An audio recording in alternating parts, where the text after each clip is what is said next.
আল্লাহ আমার রব, এই রবি আমার সব। দামে দামে তুন মনে তারি অনুভব। তোমার দুনিয়াতে আমি যেদিকে তাকাই, অথই নিয়ামতে ডুবে আছি সবাই। পাক পাখালির গানে শুনি তসবি কলো রব, তসবি কলো রব। আল্লাহ আমার রব, এই রবি। আসসালামু আলাইকুম, আলহামদুলিল্লাহ, আসসালাতু ওয়াসসালাম আলা রাসূলিল্লাহ। প্রিয় দর্শক, আপনারা যারা দেশে আছেন প্রবাসে, সবাইকে জানাই অনেক অনেক প্রীতি ও শুভেচ্ছা। শুরু হলো আন্টিভি আয়োজিত অনুষ্ঠান আপনার জিজ্ঞাসা। আপনাদের সাথে আছি আমি জয়নুল আবেদিন আজাদ, আর আপনাদের মনে জাগা প্রশ্নের জিজ্ঞাসার জবাব দিচ্ছেন বিশিষ্ট আলেম ডক্টর মোহাম্মদ সাইফুল্লাহ। আসসালামু আলাইকুম ওরহমতুল্লাহি ওয়া বারাকাতুহু। প্রিয় দর্শক, চলুন তাহলে জিজ্ঞাসার জগতে। শুরুতে একটি ইমেল, এটি পাঠিয়েছেন শিল্পী কল্যাণপুর থেকে। লিখেছেন, সন্তান যদি বাবা ও মার কবরে একবার সূরা ফাতিহা পড়ে, তাহলে কি ওই কবরের আযাব 40 দিন পর্যন্ত মাফ করে দেওয়া হয়? এই বিষয়টি কি কোরআন ও হাদিস সম্মত? হয়তো কোনো ব্যক্তির ব্যক্তিগত গবেষণা হতে পারে, কিন্তু রাসূলুল্লাহ সাল্লাল্লাহু আলাইহি ওয়াসাল্লামের কোনো সুস্পষ্ট সহিহ হাদিস এর জন্য নেই। যেমনিভাবে আমরা সালাফদের কাছ থেকেও এই ধরনের কোনো বক্তব্য পাইনি, সহিহ কোনো বক্তব্য আসেনি। বরং কবর জিয়ারতের আদব হচ্ছে কবরবাসীদের জন্য দোয়া করা। কবর জিয়ারতে রাসূলুল্লাহ সাল্লাল্লাহু আলাইহি ওয়াসাল্লাম কোরআন তেলাওয়াত করতে বলেছেন অথবা কোরআন তেলাওয়াত করেছেন। সাহাবায়ে কেরামগণ কবরের পাশে গিয়ে কোরআন তেলাওয়াত করেছেন অথবা সূরা ফাতিহা পড়েছেন। এই মর্মে একেবারেই সহিহ কোনো রেওয়ায়েত সাব্যস্ত হয়নি, সহিহ কোনো রেওয়ায়েত সাব্যস্ত হয়নি। যে রেওয়ায়েতগুলো রয়েছে সে রেওয়ায়েতগুলো বেশিরভাগই দুর্বল।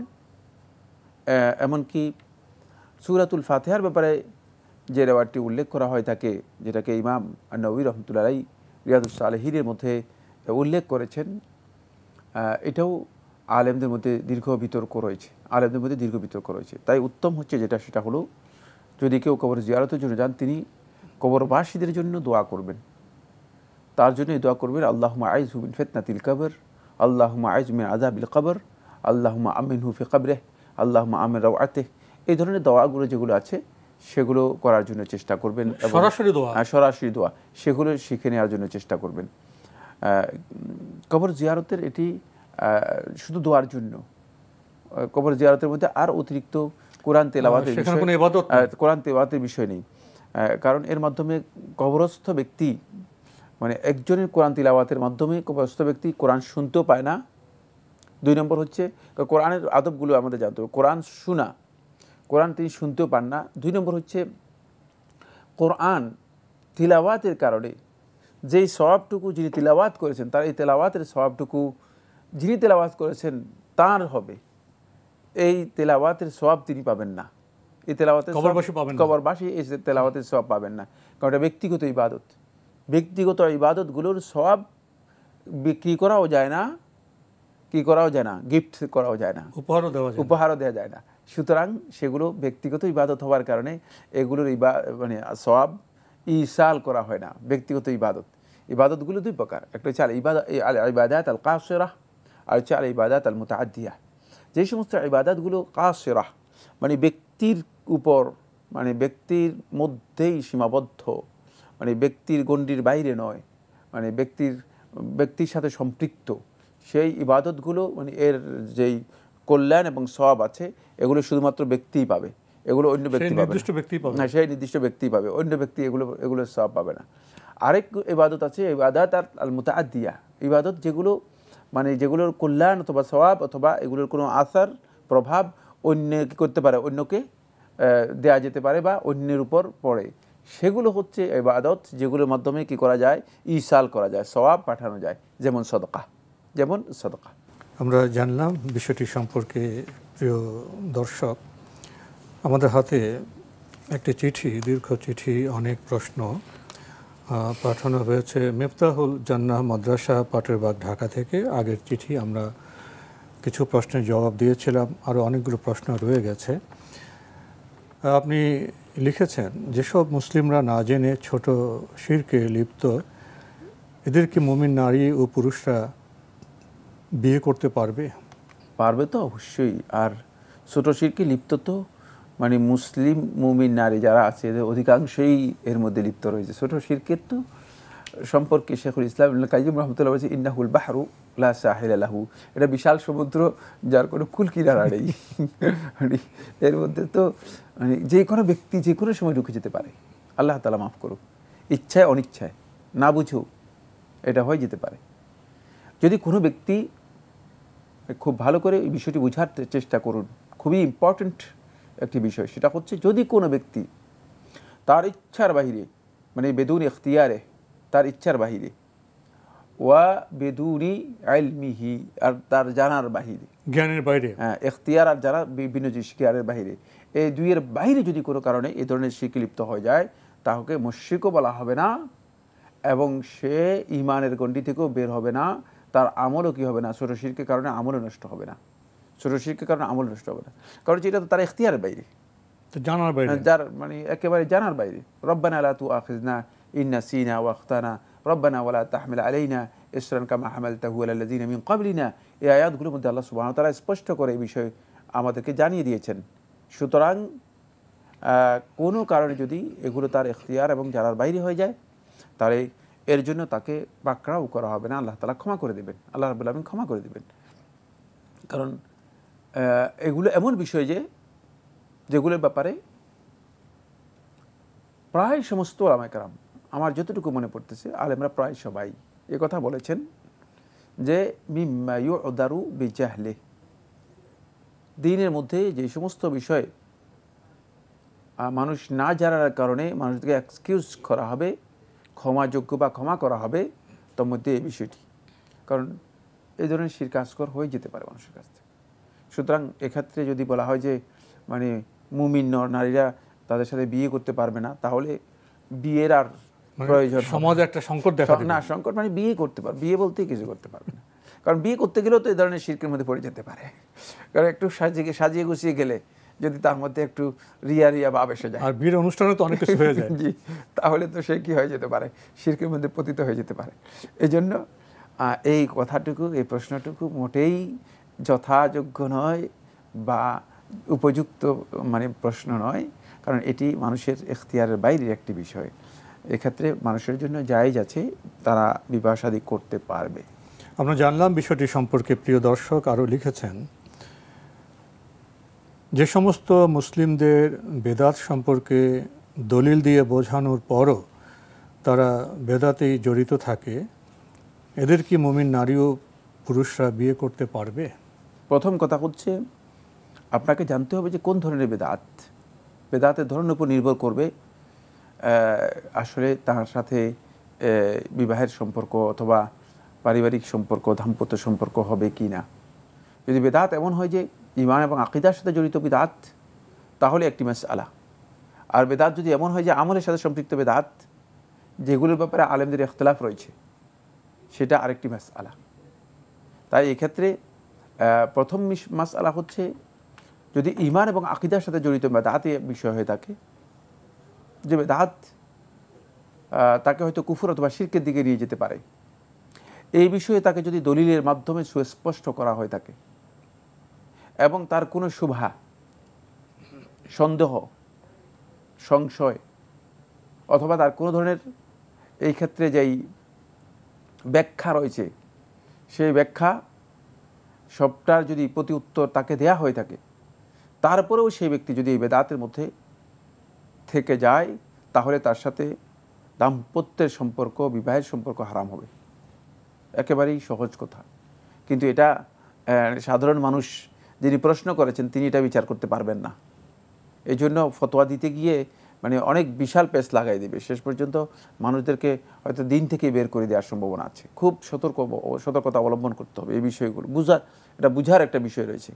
মানে কোন সমস্ত কি মাসআলা রয়েছে যেগুলোর মধ্যে বেদাত ওয়াদিহা জিদ্দান, আর কিছু মাসআলা রয়েছে যেগুলোর মধ্যে বেদাত গায়র ওয়াদিহা। বেদাত কিছু মাসআলাতে স্পষ্ট, কিছু মাসআলার মধ্যে বেদাত রয়েছে, বেদাতটা অস্পষ্ট, বেদাতটা মানে প্রচ্ছন্ন, বোঝা যাচ্ছে না। সেই বিষয়গুলো কিন্তু সেখানে খুবই গুরুত্বপূর্ণ। দ্বিতীয় হচ্ছে আমলি বেদাত, যেগুলো আমলগত দিক থেকে বেদাত রয়েছে। এক্ষেত্রে আলেমদের ইখতলাফ রয়েছে। সুনির্দিষ্ট ইখতলাফের কারণে কোনো ব্যক্তি যদি সেই ইখতলাফকে অনুসরণ করে থাকে এবং তার এই ইখতলাফের বিষয়ে যদি তার মানে নিজের কাছে কোনো ধরনের সংশয় সন্দেহ থেকে যায় অথবা কোনো ধরনের ব্যাখ্যা তার থেকে যায়, সেই ব্যাখ্যা যদি আপনি তাকে বোঝানোর পরে তার কাছে স্পষ্ট না হয়, মানে সে মনে করছে না আপনার এই ব্যাখ্যা আমার কাছে স্পষ্ট হয়নি, তাহলে এই ধরনের ব্যক্তিদের সাথে দাম্পত্য সম্পর্ক, পারিবারিক সম্পর্ক এবং বিবাহ শাদী সম্পর্ক সবটাই ইসলামী শরীয়তের মধ্যে জায়েজ। অন্যথায় ইসলামী শরীয়ত মানে কোণঠাসা হতে হতে হতে এক পর্যায়ে গিয়ে মুসলিমরা মানে মুসলমানদের মধ্যে মানে কাফের পেয়ে যাবে। জি প্রিয় দর্শক, আমাদের হাতে আরও একটি ইমেল, এটি পাঠিয়েছেন ফেরদাউস আহমেদ বাসাবো, ঢাকা থেকে। লিখেছেন, ফানা বলতে কি বোঝায়? মানুষ ফানা ফিল্লা হাসিল করতে পারে কি? জ্ঞানের আলোকে জানাবেন। আসুন কোরআন ও হাদিসের আলোকে আমরা জানতে হবে আমাদের প্রতিটি মানুষের ভিতরে আল্লাহ এক টুকরা নূর সুপ্ত রয়েছে, এই বিষয়ে বলতে কি বোঝায়? আল ফানা মানে এটি মাসদার, রুট অফ ভার্ব। আর ফানা ইয়াফনি লয় হয়ে যাওয়া, একেবারেই বিলীন হয়ে যাওয়া, বিলীন হয়ে যাওয়া। এই যে বিলীন হয়ে যাওয়া এর অর্থ হচ্ছে অস্তিত্ব শূন্য হয়ে মানে শেষ হয়ে যাওয়া। কোনো মানুষ তার অস্তিত্ব কোনো অবস্থাতেই শূন্য হবে না, কিন্তু সুফি দর্শনের পরিভাষায় যেটাকে ফানা বলা হয়েছে অথবা ফানা ফিল্লা বলা হয়েছে, সেটা অর্থ হচ্ছে তাদের ধারণা অনুযায়ী বা তাদের ফিলোসফিতে এটা এভাবে এসেছে। তারা বলে থাকেন যেটি, সেটা হচ্ছে যে কোনো ব্যক্তি তার অস্তিত্বকে পরিপূর্ণরূপে বিলীন করে তার অস্তিত্বের মধ্যে আল্লাহর অস্তিত্বকে পরিপূর্ণ অনুভব করা। এই বক্তব্যটি পুরাই ভুল। কারণ আল্লাহ সুবহানাহু ওয়া তাআলার সত্তা যে এত মহান, কোনো মাখলুক আল্লাহ রাব্বুল আলামিনের সত্তার সাথে মানে একাকার হয়ে যাবেন, বিলীন হয়ে যাবেন, অথবা আল্লাহ তাআলার সত্তা তার মধ্যে এসে একাকার হয়ে যাবে, এই বক্তব্যগুলো শুধুমাত্র সর্বেশ্বরবাদী চিন্তাধারা ছাড়া কিছুই না। আমরা যারা মুসলিম, আমরা তৌহিদবাদী চিন্তার অধিকারী। আমরা আল্লাহ রাব্বুল আলামিনের জাতকে, আল্লাহ তাআলার সত্তাকে আমরা এই বিশ্বাস করে থাকি যে এই আল্লাহ রাব্বুল আলামিনের সত্তা হচ্ছে একক, অদ্বিতীয়, তার কোনো শরিক নেই, তার কোনো সমকক্ষ নেই। ওয়া বাইনুন আন খালকিহি, তিনি তার সৃষ্টি থেকে পরিপূর্ণরূপে আলাদা। এটা কিন্তু তার আকীদা, আমাদের আকীদা। এই সৃষ্টির মধ্যে তিনি কোনোভাবে প্রবেশও করেন না, আর সৃষ্টিও তার মধ্যে কোনোভাবে প্রবেশ করতে পারে না। এই আকীদা যদি না থাকে, তাহলে এই আকীদা কোনো ব্যক্তির মধ্যে থাকলে, যেই প্রশ্ন করেছেন, সে কাফির এবং ইসলাম থেকে সে পরিপূর্ণরূপে খারিজ হয়ে যাবে। সুফি দর্শনের এই বক্তব্যগুলো সবগুলোই এসেছে মূলত ভিন্ন একটা থিম থেকে, ভিন্ন একটা মানে দর্শন থেকে। সেই দর্শন হচ্ছে সর্বেশ্বরবাদী দর্শন, যেখানে সব কিছুই এর মধ্যে ঈশ্বরকে খুঁজে পাওয়া যায়, সব কিছুর মধ্যে ঈশ্বরকে খুঁজে পাওয়া যায়। এই বক্তব্যগুলো মোটেও গ্রহণযোগ্য নয়। আল্লাহ রাব্বুল আলামিনের যদি সত্তা সাব্যস্ত করা হয় থাকে, একক সত্তা সাব্যস্ত করা হয় থাকে, তাহলে কিভাবে একজন ব্যক্তি মানে আল্লাহ রাব্বুল আলামিনের সত্তার মধ্যে নিজেকে কি করতে পারেন, তার অস্তিত্বকে বিলীন করে দিতে পারেন। দুটি জিনিস যদি আলাদা অস্তিত্বের হয়, তাহলে কোনোভাবে একটা আরেকটার মধ্যে কি হতে পারে না, বিলীন হতে পারে না, বিলীন হতে পারে না। গোটা মাখলুকাতের মধ্যে আপনি দেখেন, মাখলুকাত এর মধ্যেও বিলীন হওয়ার কোনো সিস্টেম নেই। মাখলুকাতের মধ্যে মার্জ হতে পারে, যেহেতু আল্লাহ তাআলা মাখলুকাতকে সমন্বিত করেছেন। কিন্তু এই জাতের সাথে, মানুষের জাতের সাথে আল্লাহ রাব্বুল আলামিনের জাতের সামান্যতম কোনো কি নেই, সাদৃশ্য নেই, সামান্যতম কোনো মিল নেই। সুতরাং এখানে লাইসা কামিসলিহি শাই ওয়া হুয়াস সামিউল বাসীর, আল্লাহ তাআলা কোরআনে কারীমের মধ্যে বলে দিয়েছেন সূরা আশ-শূরার মধ্যে যে লাইসা কামিসলিহি শাই, তার মধ্যে কোনো কিছুই নেই। হাল তা'লামু লাহু সামিয়্যা, তুমি কি জানো তার কোনো সমকক্ষ আছে? মানে কোনো কিছু সমকক্ষ থাকলেই তো তাহলে তার মধ্যে কি হতে পারতো, এ ধরনের কিছু হতে পারতো। মাআযাল্লাহ, সম্ভব নয়। ওয়ালাম ইয়াকুল লাহু কুফুয়ান আহাদ, কোনো কিছুই তার সাদৃশ্য সমকক্ষ হতে পারে না। সুতরাং আল্লাহ রাব্বুল আলামিনের মধ্যে, তার সত্তার মধ্যে ফানা হওয়ার যে বক্তব্যটি সুফি দর্শনের মধ্যে দেওয়া হয়ে থাকে, এটি একেবারেই ভ্রান্ত এবং এমনকি ভ্রান্ত নয়, উদ্ভট একটি চিন্তা। কারণ হচ্ছে দুটি সত্তাকে কোনো সুফি এসে এটা প্রমাণ করুক যে দুইটা আলাদা আলাদা সত্তাকে একসাথ করে দিবে, আদৌ সে তার পক্ষে সম্ভব হবে কিনা। আর সুবহানাল্লাহ, আল্লাহ রাব্বুল আলামিনের জাত তো পরিপূর্ণ আলাদা, স্রষ্টা তার সৃষ্টি প্রশ্নই আসে না। সৃষ্টি তাও মাখলুক, তাও মাটি থেকে সৃষ্টি, আল্লাহ রাব্বুল আলামিন সৃষ্টি করেছেন, প্রশ্নই আসে না যে সে কি হয়ে যাবে, আল্লাহ রাব্বুল আলামিনের সাথে একাকার হয়ে যাবে। মাআযাল্লাহ, এই বক্তব্য কোনোভাবেই গ্রহণযোগ্য নয়। দ্বিতীয়, এটা হচ্ছে একটা কল্পনার জগৎ, মানে এই দর্শনের মূল বক্তব্য হচ্ছে এগুলো মিথের মতো কল্পনার জগৎ। এটা সাহিত্য জগতে দেখা যায়, বলা হয় জীবাত্মা এবং পরমাত্মার মিলন। হ্যাঁ, এগুলো সাহিত্যে আছে না, ওখান থেকে ওই দর্শন থেকে এসেছে, একই দর্শন থেকে এসেছে, একই দর্শন থেকে এসেছে। বাকি দ্বিতীয় যে বক্তব্যটি আপনি দিয়েছেন সেটা হচ্ছে আল্লাহ তাআলার মানে একটি অংশ প্রত্যেকটি মানুষের ভিতরে আল্লাহর এক টুকরা নূর সুপ্ত রয়েছে। হ্যাঁ, মানুষের মধ্যে আল্লাহ তাআলার একটি অংশ রয়ে গিয়েছে। এই বক্তব্যও সঠিক নয়, এই বক্তব্য সঠিক নয়। কারণ মানুষের মধ্যে যদি আল্লাহ তাআলার একটি অংশ বা একটি নূর থেকে যায়, তাহলে প্রত্যেকটি মানুষই মানে আল্লাহ রাব্বুল আলামিনের অংশ হয়ে যাবে। মাআযাল্লাহ, আল্লাহ তাআলার কাছে আমরা আশ্রয় চাই। এই বক্তব্য কোনো দিক থেকেই শুদ্ধ নয়। কারণ হলো আল্লাহ রাব্বুল আলামিন এই জন্য বারবার বলে দিয়েছেন, লাম ইয়ালিদ ওয়া লাম ইউলাদ, তিনি জন্ম দেন নাই, এবং লাম ইউলাদ, তিনি জন্মগ্রহণও করেন নাই, কেউ তাকে জন্ম দিতে পারবে না, দেন নাই। সুতরাং এটা যদি এমন হয়, তাহলে আল্লাহ রাব্বুল আলামিন মানে কিভাবে আল্লাহ সুবহানাহু ওয়া তাআলা প্রত্যেকটি মানুষের মধ্যে তার একটি অংশ কিভাবে আল্লাহ রাব্বুল আলামিন কি করেছেন, দিয়েছেন। যদি একথা বলা হয় যে আল্লাহ রাব্বুল আলামিন তার সত্তা থেকে, আল্লাহ রাব্বুল আলামিন জাত থেকে কিছু অংশ আল্লাহ সুবহানাহু ওয়া তাআলা কি করেছেন, মানুষের মধ্যে বন্টন করে দিয়েছেন, তাহলে আল্লাহ রাব্বুল আলামিনের জাত এর ব্যাপারে প্রশ্ন হয়ে যাবে। এটা একেবারেই বেহুদা কথা। আল্লাহ রাব্বুল আলামিন তার জাতকে, আল্লাহ রাব্বুল আলামিন তিনি মাখলুক সৃষ্টি করেছেন, সৃষ্টি করার জন্য তার কোনো কিছুর প্রয়োজন হয় না। তাহলে বোঝা গেল যে আল্লাহ রাব্বুল আলামিন সৃষ্টি করার জন্য বা মানুষদেরকে সৃষ্টির জন্য আল্লাহ তাআলা জাত থেকে মানে কোনো কিছু বের করতে হয়েছে না। আল্লাহ রাব্বুল আলামিন বলে দিয়েছেন, আল্লাহ তাআলা বলে দিয়েছেন তিনি মানুষদেরকে যে সৃষ্টি করেছেন, কিভাবে সৃষ্টি করেছেন সেটা আল্লাহ তাআলা বলেছেন, ইন্নামা আমরুহু ইযা আরাদা শাইআন আন ইয়াকুলা লাহু কুন ফায়াকুন। আল্লাহ রাব্বুল আলামিন সৃষ্টির পলিসি হচ্ছে একটাই, সেটা হচ্ছে বলেন হয়ে যাওয়ার, কুন ফায়াকুন, হয়ে যাওয়ার নির্দেশ দেন, তখনই হয়ে যায়, হয়ে যাওয়ার নির্দেশ দিলেই হয়ে যায়। সুতরাং এই কথা কোনোভাবেই আল্লাহ তাআলার শানের সাথে মানে সম্পৃক্ত নয়। আরেকটা বিষয় হতে পারে যে আল্লাহ রাব্বুল আলামিন মানে তার মানে এই যে মানুষগুলো সবগুলোকে আল্লাহ রাব্বুল আলামিন তার অংশ হিসেবে কি করেছেন, মানুষকে বৃদ্ধি মানে তৈরি করেছেন।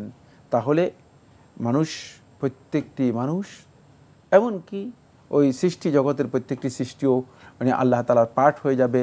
তাহলে এখানে লাইসা হুনাকা यानी ফসলুন বাইনাল খালিক ওয়াল মখলুক, খালেক আর মখলুকের মধ্যে, স্রষ্টা আর সৃষ্টির মধ্যে কোনো ধরনের পার্থক্য ফারাক থাকবে না। এই বক্তব্য ইসলামের পরিভাষার পরিপন্থী। আপনি সুফিজম থেকে যে বক্তব্যগুলো নিয়েছেন তাদের অধিকাংশ বক্তব্য মূলত উদ্ভট এই জন্য, কারণ তারা কল্পনার জগৎ থেকে তাদের এই আকিদাগুলোকে তারা তৈরি করেছে, যেগুলোর সাথে বাস্তবতার কোনো মিল নেই। আল্লাহ রাব্বুল আলামিন তাদেরকে হিদায়াত দিন। একেবারে অনুষ্ঠান শেষে চলে এসেছি। আমাদের এই ভাইয়ের প্রশ্ন, আপনার জবাব শুনতে শুনতে আমার মধ্যে একটি প্রশ্ন সৃষ্টি হয়েছে। আমরা ইসলাম সম্পর্কে কথা বলছি, আল্লাহ সম্পর্কে কথা বলছি, বান্দা বা সৃষ্টি সম্পর্কে কথা বলছি, এসব বিষয়ে কি আমাদের নবী ইসলাম কথা বলে যাননি? যদি নবী ইসলাম কথা বলে যান, পবিত্র কোরআনে যদি এ বিষয়ে কথা থেকে থাকে, তাহলে আমরা কোন জ্ঞান চর্চা করছি? কোরআন এবং নবী ইসলাম বক্তব্যের বাইরে যে জ্ঞান, সে জ্ঞানকে আমরা টেবিলে কিভাবে আনছি? এক্ষেত্রে কি প্রশ্ন সৃষ্টি হতে পারে না? কোনো সন্দেহ নেই। এই ভাই যে জ্ঞানের কথা বলেছেন, এই জ্ঞানের সাথে ইসলামের সামান্যতম কোনো সম্পর্ক নেই। এটা উদ্ভট, মানে শুধু কল্পিত জ্ঞান। মুসলিম হিসেবে তো আমাদের জ্ঞান নিতে হবে কোরআন থেকে, জ্ঞানের উৎস হচ্ছে দুইটাই, কোরআন এবং ইসলাম হাদিস। থেকে। জি। তো এই বিষয়ে আরও কথা ছিল, কিন্তু সময় আমাদের বারণ করছে, এখানে শেষ করতে হচ্ছে আজকে। আপনাকে অনেক ধন্যবাদ। আপনাকে অশেষ ধন্যবাদ। প্রিয় দর্শক, আমরা দেখছিলাম এনটিভি আয়োজিত অনুষ্ঠান আপনার জিজ্ঞাসা। আমাদের এই অনুষ্ঠান আপনার এনটিভি অনলাইনেও দেখতে পারবেন, ভিজিট করুন www.ntvbd.com। এছাড়া ইউটিউবে এবং ভেরিফাইড ফেসবুক পেজেও অনুষ্ঠান দেখতে পারবেন। প্রিয় দর্শক, মুসলিম হিসেবে আমাদের দায়িত্ব কী? প্রথমে তো আমাদের জ্ঞান অর্জন করতে হবে, তবে ইবাদত করতে হবে, তারপরে খালকের সেবা করতে হবে। তো আমরা জ্ঞান কোত্থেকে নেব? আমাদের জ্ঞানের সোর্স অফ নলেজ কী হবে? আমরা জানি স্পষ্ট বিষয় পবিত্র কোরআন এবং সুন্নাহ হাদিস। আমার তার বাইরে যদি আমরা জ্ঞান চর্চা করতে যাই, মানব রচিত জ্ঞান, আমরা বিভ্রান্ত হব। আমরা কি বিভ্রান্তির পথে সময় নষ্ট করব? এর জন্য কি আমাদের জবাবদিহিতার মুখোমুখি হতে হবে না? এ প্রশ্ন রেখেই আজকের অনুষ্ঠান শেষ করছি। চিঠি লিখুন, প্রশ্ন পাঠান আমাদের ঠিকানায়। পরিচালক আপনার জিজ্ঞাসা, এনটিভি, বিএসসিসি ভবন, 7ম তলা, 102 কাজী নজরুল ইসলাম অ্যাভিনিউ, কারওয়ান বাজার, ঢাকা 1215। ইমেল অ্যাড্রেস আপনার জিজ্ঞাসা @ntvbd.com। প্রিয় দর্শক, মহান আল্লাহ আমাদের সবাইকে নিরাপদে রাখুন, রাখুন শান্তিতে। আসসালামু আলাইকুম। আল্লাহ আমার রব, এই রবি আমার সব, দামে দামে তুন মনে তারি অনুভব। আল্লাহ আমার রব, এই রবি আমার সব।